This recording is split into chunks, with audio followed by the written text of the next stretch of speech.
యోగులు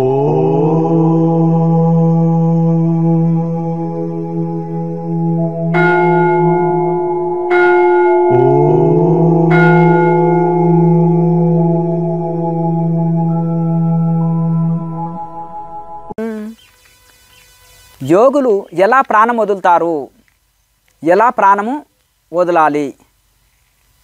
ప్రయాణకాలే మనసాచలేచ భక్త్యాయుక్తో యోగ బలేన చైవ బ్రోర్మధ్యే ప్రాణం అవేశ సమ్యకు సతం పరం పురుషముపైతి దివ్యం.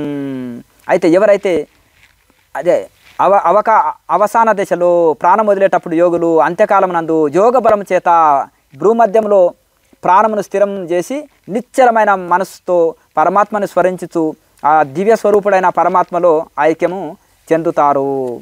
అలాగే సర్వద్వారాన్ని సంయమ్య మనోహృది నిరుద్య చ మూర్ధాదాయాత్మన ప్రాణం అస్థితో యోగధారణం ఓం మిత్యేకాక్షరం బ్రహ్మ వ్యవహారాన్ మా మనుస్మరన్ య ప్రయాది త్యజన్ దేహం సయాతి పరమాంగతిం. అయితే సర్వేంద్రియాలను నిగ్రహించి సర్వద్వారాన్ని సంయమ్య అంటే ఇక్కడ క్రియాయోగంలో నవద్వారాలని లాక్ చేసేది ఈ జ్యోతిముద్ర అనే ఒకటి వస్తుంది. అట్లా ఆ సర్వద్వారాలని ఈ 9 రంధ్రాలని యోగి లాక్ చేసి వేస్తాడు. చేసి సర్వేంద్రియాలను నిగ్రహించి మనసుని హృదయంలో స్థిరం చేసి ప్రాణాన్ని సహస్రాలంలో స్థిరం చేసేసి ఆ పరమాత్మని ధ్యానించి ఇక అక్షర పరబ్రహ్మ స్వరూపమైన ఆ ఓంకారం అక్షర బ్రహ్మమైన ఓంకారాన్ని స్మరిస్తూ ఆ ఓంకారంనకు అర్థస్వరూపమైన నిర్గుణ పరమాత్మని స్మరిస్తూ ఎవరైతే ఆ పరమాత్మలో ఐక్యమై దేహత్యాగం చేస్తారో దేహాన్ని వదిలిపెట్టేస్తారో అట్టి వాళ్ళు పరమగతిని మోక్షాన్ని పొందుతారు. ఓం